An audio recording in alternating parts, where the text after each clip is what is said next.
Hi, everybody. Welcome to another special edition of the URComped Casino Business Podcast. Today, I've got a very special guest and new author, Gary Hernbroth from Training for Winners. He just released his new book, Twist the Familiar. I highly recommend it. I have thoroughly enjoyed this book. Gary has worked 17 years in luxury hotels and resorts, and then he's been training teams, helping them. I guess you call yourself in the book a team strength and conditioning coach for the last 28 years. So a lot of his wisdom is you can find in Twist the Familiar, but we're going to tap into it today. But Gary, thanks so much for being here. Thank you, Craig. It's a pleasure.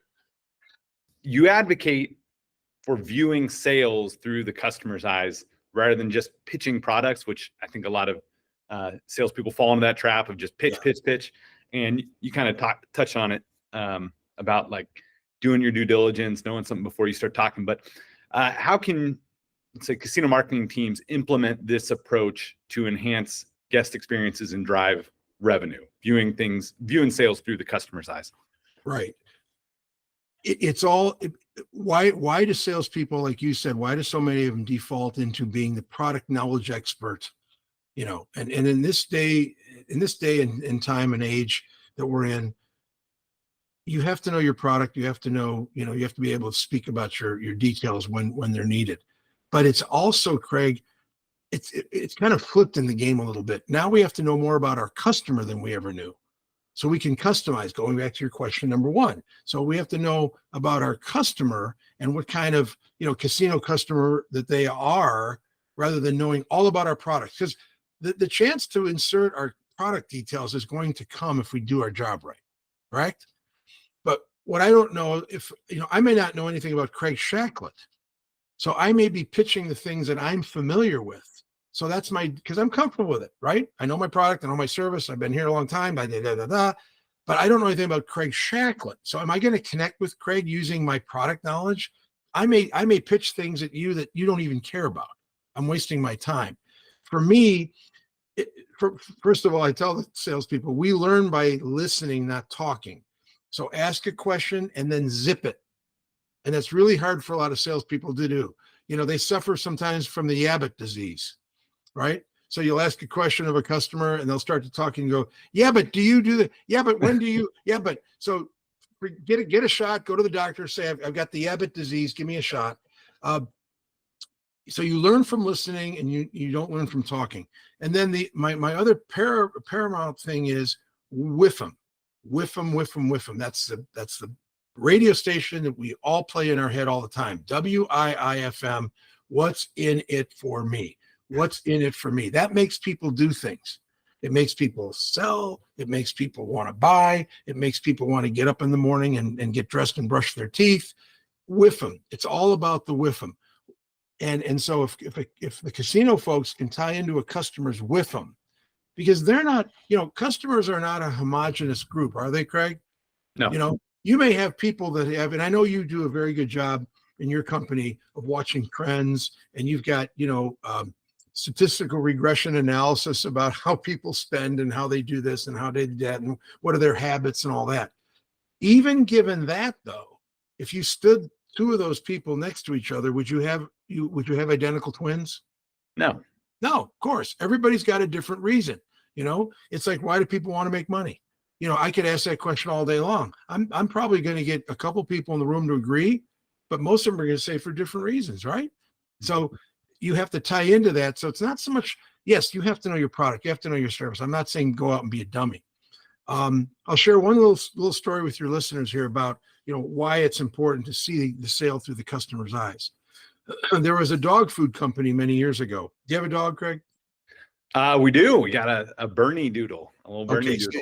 All right. Yeah. So you'll appreciate this. So they did all this research about what kind of dog food to sell. And they were having lousy sales. So the vice president of sales called all the salespeople together at a conference, and he said, look at our numbers. And he put the numbers up on the wall, and he said, our numbers are sliding down.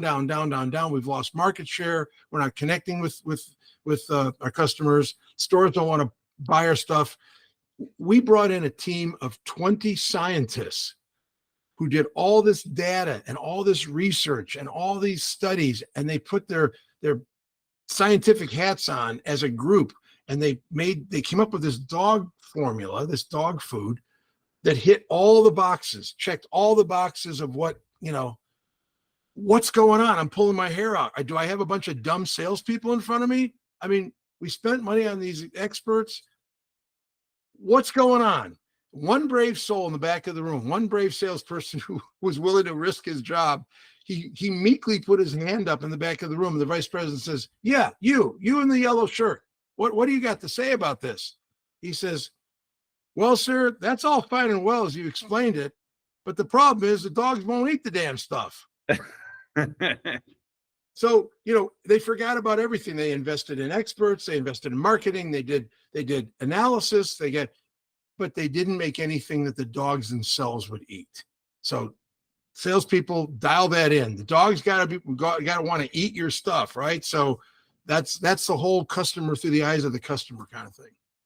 Well, I think that parlays into the next question I want to ask you about storytelling. I mean, the book, it's an easy read because you got a lot of chapters that are just tight little stories, and you emphasize the importance of storytelling and sales presentations. So maybe you can share some ideas, some things that casino marketers listening can take with them about how they can leverage storytelling to build stronger connections with their customers and really stand out in a competitive market. Thank you. And that's an excellent question, by the way, because we're in an age where people love stories. Okay. People have always loved stories. I mean, if you go back to caveman days, they sat around fires and they told stories, right? So it's been with us. It's ingrained with us in our DNA as human beings. We love stories, but we love them for different reasons. And the reason I use stories to kind of move forward the ideas in my book or illustrate a lesson or whatever is because I'm trying to hit something inside a person and draw out the fact that they love storytelling. So how can I make my point without using dry facts or data or whatever? It's a story. It's an inspirational story.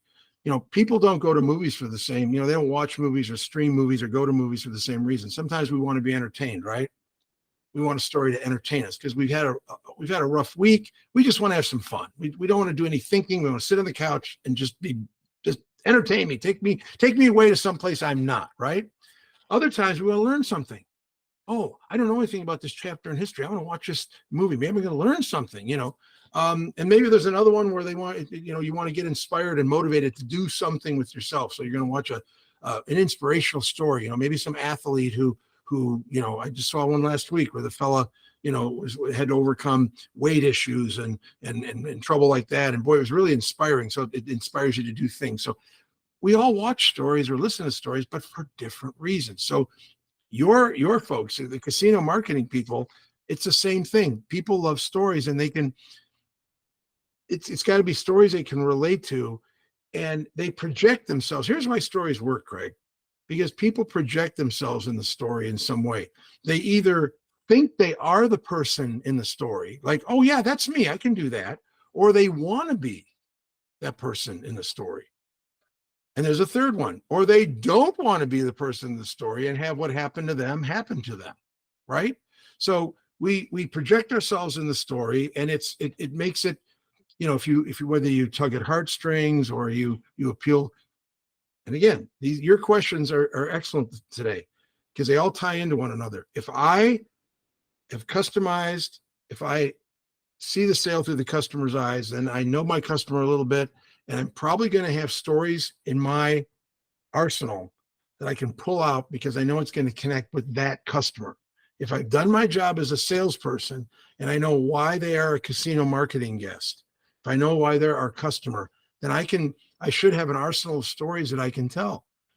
Maybe it's a story of someone else's success. Maybe it's a story of somebody else's, how they overcame failure, whatever it is.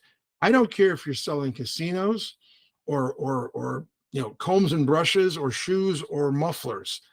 If you have stories to tell that people can project themselves into the story and get some kind of motivation or lesson from, and they say, yeah, I can do that. Yeah, that's me. I don't have to be Superman or Wonder Woman to do that. I can do that. Then your story has met with success. And it's the other thing too is people love real life stuff.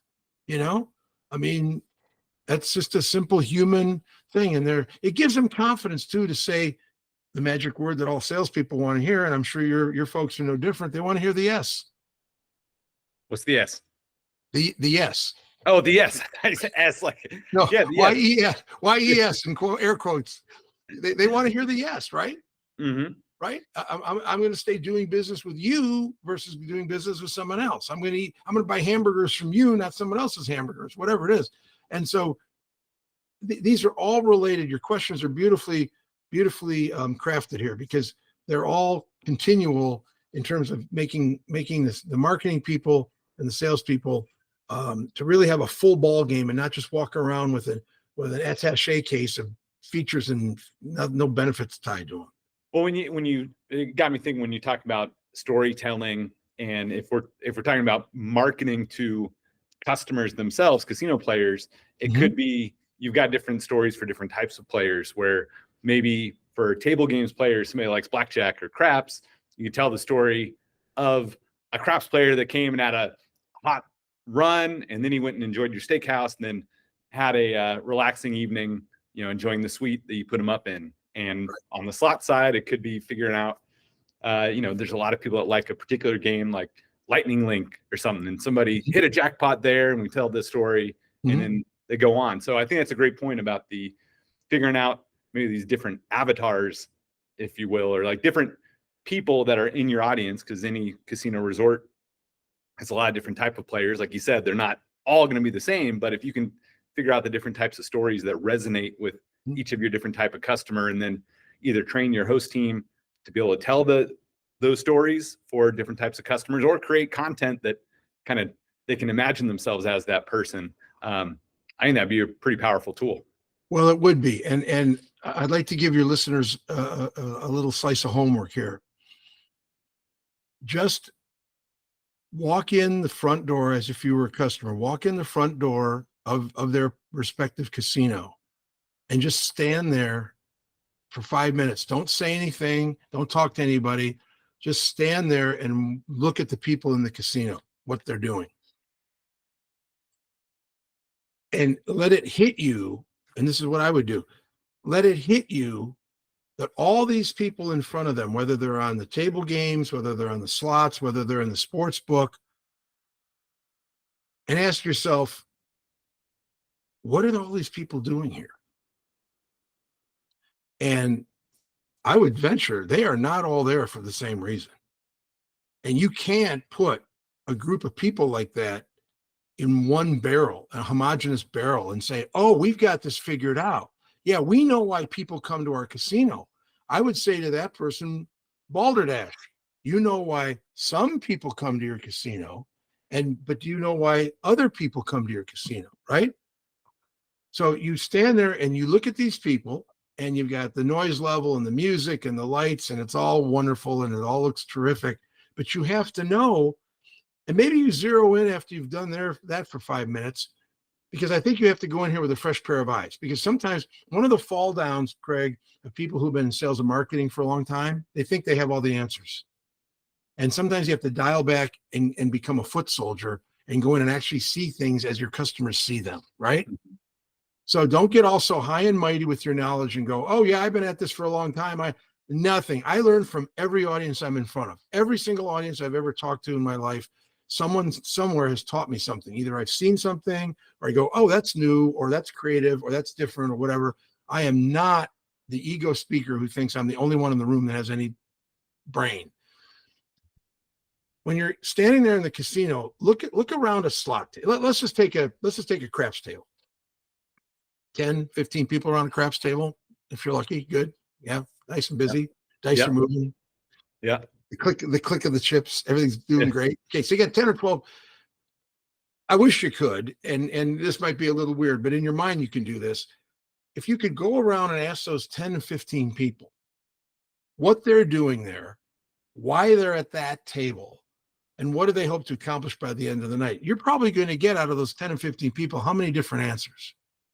Yeah, 10 or 15 different answers. Exactly. You might have, and my wife and I have certainly been in casinos, traveling in our lives or whatever. You might get a few people that are killing time before their dinner or show reservation. You might get a few people there that just have some extra money to spend. They got their sales bonus, right? Or they just sold a car, a clunker car they wanted to get rid of, so they got some fast cash. They just want to blow it and have fun. You may have some people there who are trying to learn the game, so they're playing very tepidly and watching others, but they want to find out what this whole thing is about. You might get people there that are trying to make their rent, right? And if they don't win at the table, they're desperate. They may make their rent. Or you may have other people that want to impress the people standing around them, like they're the big spenders. And when they start rolling these big stacks of chips in front of them, there's that ego fill. That's, I'm a winner, and I'm going to show people that I'm a winner, and I'm going to look like a winner. I want to be a winner. I want to win money. And there's other people that want to beat the casino to death and just win. They don't want, you know what I mean? Because they've had enough losing. Yeah. But am I right? I mean, you go around that table and you'll get all kinds of people playing the same game at the same moment in time, all for different reasons. So if I tie that back to salespeople, if they just stand in the casino and go, we got to remember this. Our customers are not homogenous people. Yes, they have trends. Yes, they have tendencies, but they're not all the same shape, size, and color. And they don't all have the same, Craig, I've been traveling with people and we stay at casinos or whatever on trips, and I'm not going to mention any of them here. I don't know who's listening, but, I've been with some people and say, well, how'd your night go? How did you do? Well, I didn't lose. Now, to some people, as you well know, that's a victory. But to some other people, they're going to go, you didn't lose. I mean, you came here to win, right? Oh yeah. Well, how'd you do? Well, I made a few grand on this and that. And I came here with a goal and I hit my goal and blah, blah, blah, and I'm coming back and okay, that's fine. You have your reason. I have my reason, but there are different reasons. So casino marketing, I would think, has to be very, very tuned in to the fact that people are not all there for the same reasons.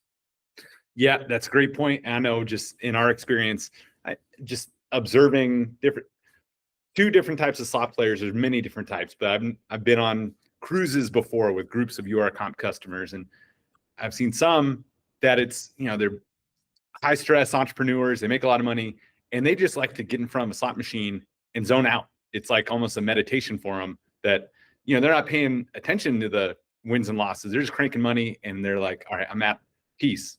For me, it's not at work, right? Their feeling is, I'm not at work. I'm not at home. No one's banging at me on the phone. I'm not thinking about it.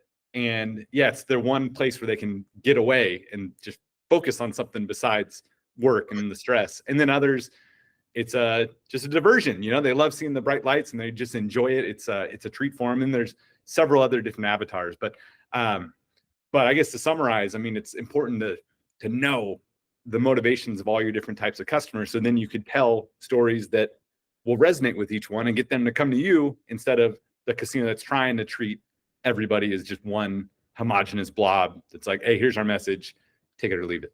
Craig, it's you. I know you and your dad have been fishing, or maybe you've taken your kids fishing, right? Mm-hmm. Yep. It would be akin to a person in a fishing boat who brought a certain kind of tackle. Well, let's say you're a bass fisherman. Okay, you've got certain bass lures that are bass lures, right? Yep. You go ahead and try to catch trout on a bass lure. It'd have to be a pretty dumb trout or a pretty lucky strike. Yeah. You won't do it. But if you're taking your children and they're using smaller hooks and night crawlers, they're probably going to catch all the sunfish and other little bluegills and things that they want, but they're not probably going to pull in a big bass. Again, it has to be a pretty desperate bass. Different tackle for different kind of fish, different strokes for different folks. So it's all, and sales is so much about that. The more, and that's why I said earlier, the age of knowing your product and service only and being able to feature vomit on a customer's shirt and go, hey, I've told you everything I know. Now, do you want to buy? That's not a salesperson. That's a feature vomiter. But to be able to talk after, answer questions and listen rather than talk and know your customer, then I can take them into what I call, and it's in my book too, what I call bucketology. And bucketology is kind of a play on words from bracketology in basketball. Bucketology is, what benefits do I have for customers that I can use when they start telling me what it is that they want and they respond to? For instance, do I have the bucket of, I want to be financially successful? Do I have the bucket of, I just want to have fun, like you said, zone out? Do I have the bucket of, I want to impress my friends? Do I have the bucket of, I want to take the house down and claim a victory and my ego? And do I want to pay the rent? So you have these different, if you tried to pour all these buckets on a customer at once, hoping some of it will stick, well, then you're gonna turn them off, and they're gonna say, I don't have the time for this. I mean, I didn't come here for any of that. So bucketology is having these buckets ready to go. And the best salespeople are the best listeners and storytellers, because by doing that, they'll find out which bucket they can use, and they won't waste their time on other buckets. So you won't be casting for bass trying to get a trout. And let's say you've identified which bucket a potential customer falls into. You've asked the questions, and then you know how to sell your product in a way that it's going to resonate with them. Is there how does it ultimately lead to a close, or does the customer just like, oh, I love this, when can I come? Did they create a bond in the interaction so it leads to a transaction? I mean, you have to be believable, right? And that ties into, I think, one of your questions on the list here. You wanted me to talk about personal branding. Yep. And personal branding is those. It's a window. It's a world's window into your soul, kind of thing. As marketing people, as salespeople, you are on stage every moment of every day, right?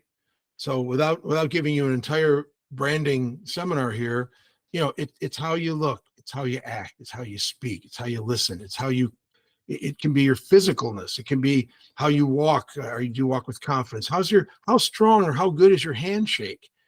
If you're on Zoom and you're doing your marketing and discussing with customers, via the Hollywood Squares, as they're starting to call it now, is, do you look at them in the eye and look like you know what you're doing and have good lighting and all that kind of thing.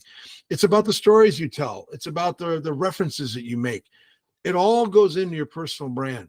And if a customer likes your brand, they're going to be more liable to buy from you. They're going to be more liable to believe you. And so the two things that I really hit home in my strength and conditioning with salespeople and marketing people is this: work yourselves into the position in a customer's brain that you are two things: a trusted advisor and a believable expert. Trusted advisor and believable expert. We buy cars that way, right? People who know what they're doing, people who can speak about that, because it's a big decision. Homes, big decisions in our life. And this too can be a big decision too, because how am I going to spend my money properly? Can you help me? Can you help me find the path of getting to where I want to get? Well, Craig, you can't do that unless you've already talked to me and you know what my path is supposed to be destined to. Right? Mm-hmm. If you're again, I'll use the analogy of fishing because it's so doggone easy. But if I walk into a Cabela's or a Bass Pro Shop and I say, I'd like to go fishing, you're going to take me to the fishing department. Now, how many rows of lures do they have in the fishing department at a Cabela's, right? But if I said to you, I'd like to catch bass, then you're not going to take me to the salmon row or the sturgeon row or the sunfish. You're going to go to the bass row. And isn't that a lot more dialed in? And that's where you really shine, because now you understand what kind of things I'm looking to buy, what kind of experience I want, what kind of success I want to achieve. And you're going to say, Mr. Hernbroth, these are the best bass lures in the market. And look at these stories and look at these pictures we have and all this and da, da, da, da. And I'm going to go, yeah. Again, why? I'm projecting myself in your story. I want to be that guy. I want to be the guy on the wall that's holding the 35-inch bass you just said. And which lure did he catch it with? And sell me 10 of them right now. That's your. And if I believe you, if I take you as an honest person and you're a believable expert to me and you become a trusted advisor, and it doesn't take 20 years to become these things. You can do this in a phone call. You can do it in 10 minutes. You know how you feel, Craig, when you meet some people. Sometimes we get an immediate like or dislike for someone I think the scientists say that it takes between 7 and 11 seconds to make an initial impression, good or bad. Hmm. And you don't get a second chance to make a first impression. So talk about being on stage every time. Wow. And your branding is on stage. It could be in your handshake, your smile, all kinds of things. You get that vibe, right? I'm sure you've had people in your life where you get that vibe, and 5 minutes later, you feel like you're brothers from another mother. Yep. Or after 5 minutes, you're like, something about that person, I'm just not. And maybe they're saying that about you. I don't know. I mean, nobody would ever say that about you, but thank you. No, I 100% agree that. And it's just something innate that we pick up. You may not be able to even identify why you feel that way, but it's just something. Right. When we played Little League, we had 12, 15, probably 15 players. There's certain guys on the team you're closer to, and certain guys you're not. You were in a homogenous group either. You were all in the same grade, and you probably all went to the same school, and you grew up on the same street as some of these guys. But let's face it, you were friends with certain guys, and then you weren't that close to others. It's not that you didn't like them. You just didn't matriculate toward them, nor they toward you. That's a lot of what sales is about. You're not going to click with everybody, but you'd like to click with most people, and you have to find them on some level. I've seen salespeople blow it by making a bad comment about somebody's shirt or dress or something, right?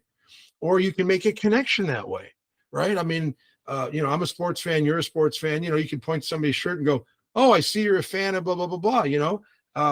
I always do this. I went to Michigan State, so yeah, I noticed your book. There you go. Is Spartan Colors. Yes, yeah, it's an evergreen book in Spartan Colors. That's exactly right. But I might see, say, an Ohio State shirt, right? Now, we play Ohio State every year. And of course, we want to win the game, but they're much better than us currently right now. But we got one thing in common. What does a Michigan State fan and an Ohio State fan got in common? They hate Michigan? Yes. So I would start with something like that to go, okay, we play each other, but, it's usually, not much going on the line. But, boy, I root for you guys every November because you play Michigan. And right away, I've had people do this. They right away, it's all we're band of brothers right there because we have that connection. We both can't stand Michigan. Now, I probably alienated anybody on this podcast who went to the University of Michigan, and my apologies. It's all friendly and competition. I'm just giving an example of how you can make a connection instantly with somebody, and all of a sudden they like your brand, or you know what, Craig? They may not like your brand immediately, but they like you enough initially in that 7-11 seconds to want to like your brand. So they're going to find ways to believe what you're saying and to like what you're saying. Mm-hmm. Right. Yep. So it may not be a done deal in 7 to 11 seconds, but if it's positive, if that needle is pointing toward the positive, they're going to talk themselves into liking that person because it's a good beginning. It's good. I want to go further with this person. And that's what sales is all about. So when you tell me something, I want to feel like you're giving me advice, not selling me. Mm-hmm. I want you to help me buy, not sell to me. People love to buy. They love to buy stuff. I mean, there's got to be an Amazon truck on your block every 4 seconds, right? Somebody's buying somewhere. They just don't like to be sold to, which is very funny. People say, well, I buy on Amazon all the time. Oh, what do you not like about it? Well, I don't like the ads. Oh, so you don't like to be sold to, but you love to buy. See, there's a difference there. There's a difference. And that's what separates a professional salesperson or a professional marketer from an amateur. They don't get that difference. There's a difference between helping me buy and selling me something. And that can tie back to your branding. So to recap what we covered so far, it's one, understanding the customer, knowing that it's not a homogenous group. It's a lot of different customers that are visiting your property for a lot of different reasons. So you got to talk to those customers. I mean, if you're at an executive level, maybe you can't talk to each one, but you could try to figure out who the different avatars are, different personality types that are coming in. If you're an individual casino host or salesperson, talk to your customers, understand who they are, come up with the buckets so you know what are the key things that are getting these people in the door. And then when you're selling to new potential customers, it's one, asking a lot of questions. By doing that, showing confidence with your brand, you're dressed up sharp, you're finding a connection. They're learning to trust you. You're asking questions. You're figuring out what bucket they fall into, and then you can better sell your property by hitting just the points that they care about, not doing the feature vomit, as you said. And then they're like you, you're telling the story they want to hear, and then that close is going to be easy.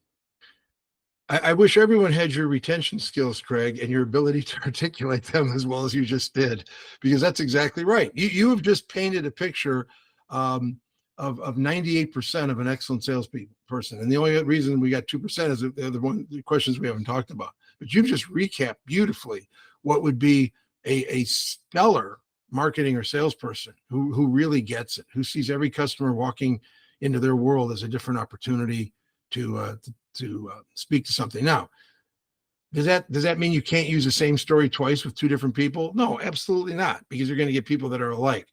I'm just saying that you can't use the same story for everybody, right? You can't use the same approach with everybody. Some people want to be called by their title. Some people are more casual. Hey, just call me this. Oh, just, you'd say Dr. So-and-so. No. My patients call me doctor. Call me Gary, whatever it is. But yes, you did a beautiful job of recapping that. And in doing so, I think you're also talking about building up accountability and trust. Because if you're a trusted advisor in my eyes and you're a believable expert in my eyes, then I've given you that magic certificate in my mind, that magic certificate of accountability and trust, that I trust in you.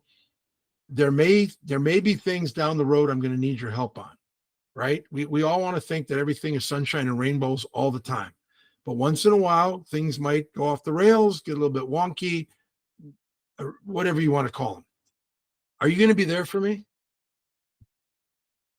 If I feel like you're going to be there for me beyond the sale because you just want to get the yes, well, then you're a salesperson and that's fine. And you can perform your duties and we'll probably get along okay. But if you're more than that, if you've become a trusted advisor to me and a believable expert, then I might want your advice on other things. And I think that marketing people and salespeople need to think beyond just the initial thing that you're talking about, right? Yeah. And pretty soon it turns into, well, listen, my wife and I are looking for a great seafood house. You have one here? Oh, because wherever you send me, since you're at that level in my brain that you know what you're talking about, I'm going to go because you said it's okay to go. Mm-hmm. You mentioned cruise ships, and I know you worked on cruise ships for some time in your career, right? Yep. People probably asked you, oh, let's go ask Craig. Because Craig is the fountain. Craig is the burning bush. Craig is the man who knows it all, and he'll tell us where to go on this ship. And he'll say, Craig, where's tonight's best party, or where's the best steakhouse on board? On board this big ship of ours, because there's 3 to choose from. And when you start talking like, well, I would go to, or my go-to is, or if my family ever came on this ship, I would send them to this. Why would I go to another place? Because I believe in you. And then you'd probably circle back with me doing your complete sales job the next morning and say, Gary, how did you enjoy the steakhouse? Was it okay? Or because you want to hear, if it's not okay, you want to know that. Mm-hmm. Because you truly want to know that. And I would be honest and say, Craig, everything was great. But or everything was. So you'd want to circle back to, and that's the other thing salespeople need to do is realize that just, we may see sales as a the sales funnel. A prospect comes in, we do our yada yada yada stuff, and then we get the yes, and then we move on. We move on. It's the thrill, the kill. It's the next customer. It's the bop, bop, bop, bop. I don't recommend that at all. My funnel, Craig, has kind of a U shape to it where it goes right back to the beginning, because you can close that customer again on more business if you've done all the other things right. If you set them up for the resale, and they don't feel like I'm a one-time kill, mm-hmm. or they don't feel like, you better not assume I'm always going to be, you guys are going to have to reprove yourself as your teams are. You're going to have to prove yourself over and over and over again because I like being here. But if you do that, then the resale is much easier, right? Rather than Craig Shacklett weaving these dreams, and I go in there and I experience the nightmares of reality and the actual operations of the thing, and I go, Craig, I love you, man. I really do. And you and I have a great rapport. But I have to tell you, Department A, every time we come here, Department A, it's like going into Willy Wonka's chocolate factory and there's no chocolate. It's crazy, man. So, you don't want to hear those kinds of things, right? Right. Right. No, it really well said. And I 100% agree, especially in this business where we rely on repeat customers. You can shear a sheep a million times, but you can only kill it once. And what's that phrase where like you can slide? I think that's something like that. Yeah. Can I ask you a question? Sure. Have you ever had anyone in your career come to you because of Joe or Jane Schmo that you dealt with previously, and they're friends with Joe and Jane, and they said, hey, so-and-so told us to come and ask for you, or so-and-so told us to call you, or so-and-so recommended we speak with you. Have you ever had that happen in your career? 100%. Yeah. Our whole business is built on referrals. Right. So how do you feel when your ears hear that?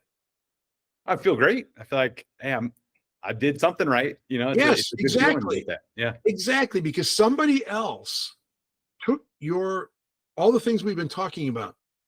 And what this has turned into, and I don't know if you intended this, but this is like a mini seminar, right? All the things that we talked about. And they said, so just picture them sitting at their country club on a Sunday, enjoying a nice drink after 18 holes or a tennis match or pickleball or whatever they do, or sitting at someone's home for dinner or whatever. And they say, well, we'd like to, we'd like to get in the casino. Oh, let me give you the name of a guy. You got to ask for Craig Shacklett. Oh, who's he? Oh, he's our guy. He'll set you straight. He'll cut through all the seaweed for you. Oh, that would be great. What just happened there? You did a wonderful job of convincing me that you're the trusted advisor, and I know that you're not going to let my friends down because you took care of me, and I believe what you said, and what you said actually happened. Is a beautiful thing. So Craig's dream weaving actually equaled the reality, right? So when dreams equal the reality, what do you got? A dream come true. Right. Home run. Yeah. And not only do you, Craig, what and this is a word that should be velvet on every marketing and salesperson's ears. You've created an advocate. You've created an advocate. And you can throw any industry in front of me, and I'm going to tell them the same thing because it's so true. It's very transferable. Once someone becomes an advocate for you, people believe, and I don't care how great you are, how great whoever salesperson, give me the greatest salespeople in the world. Most people tend to believe other customers more than they believe their salesperson. Mm-hmm. Okay. I was looking at buying a certain model of car, and I didn't know which one I wanted to get. And I'll never forget this. Someone was in the parking lot, same time I was, getting into their car with groceries or whatever, and they had the car that I wanted to get. I think it was an Explorer. And I was thinking about the Explorer, this and that, and the same model. So I said, excuse me, and when you approach people in the parking lot these days, you gotta be real careful, right? Yeah. And they looked at me like, yes, and I said, real quick, I had to get why I was talking to them. And I said, I'm thinking of buying that same model of car. Boy, their whole body language changed. They're like, oh, okay, well, and they just totally relaxed. I could see the shoulders got soft and the arms. And he said, oh yeah. And I said, well, how often do you take it into the shop? Oh, never. Oh, I've owned this car 3 years. I've never taken it into the shop. And here's what I like about it. Bada boom, bada bing, bada boom, bada bing. Now, I had a nice salesperson at the dealership. There was nothing wrong with him. And then he handed me off to one of his associates. There was nothing wrong with her. They were doing a fine job. But I'll tell you what, it was that conversation in the parking lot of a fellow driver of the same model I was considering. And I didn't know this person from Adam. I didn't know if they had a Rhodes Scholar. I didn't know if they were a Rhodes Scholar or they never got past the 8th grade. But they knew about this car. So that was the qualifier to me. And I said, you know what? If a Joe or Jane Dokes can tell me these kinds of things, and I match it up with what the salesperson's been saying. So I ended up buying an Explorer that year. And I'll tell you what, I would say it was 70-30, maybe 60-40, somewhere in there, of getting that person on the street in the parking lot with me telling me about the car, because he actually drove the car. And he wasn't making one nickel for selling me that car. He was just speaking as So you get my thing there. You've Yeah. created an advocate. So marketing and salespeople out there, work to get your army of advocates out there, because they're the ones who will go and talk about you, talk about your casino, talk about the way that they're taking care of or whatever. And as wonderful as you may be as a salesperson, people are going to believe other users more. I think there's enough evidence there to say that's probably true. Someone else who has put those shoes on, walked in those boots, whatever it is, and they're going to go, everything the salesperson told me is true. And boy, what does that do for your believability factor? Mm-hmm. So those advocates, and what do advocates do today? They go right online, they go right on social media, they send each other notes, those notes get shared, blah, blah, blah, the whole thing. And pretty soon there's thousands of people that have heard of Craig Shacklett because he handled this person so well, and they went on their Facebook page or their, whatever they did, Instagram or whatever, and said, oh my gosh, we have a great time, blah, blah, blah, and we deal with a guy named Craig, and people like, oh, Craig, who's Craig? Give me that guy's name. That's where you want to work to be as a salesperson. When you do that, you've hit the golden ticket. Well, you've been dropping golden nuggets the whole time. And I hope every casino marketer, every casino host has been taking down notes, especially about building that trust, learning the buckets, selling, building advocates.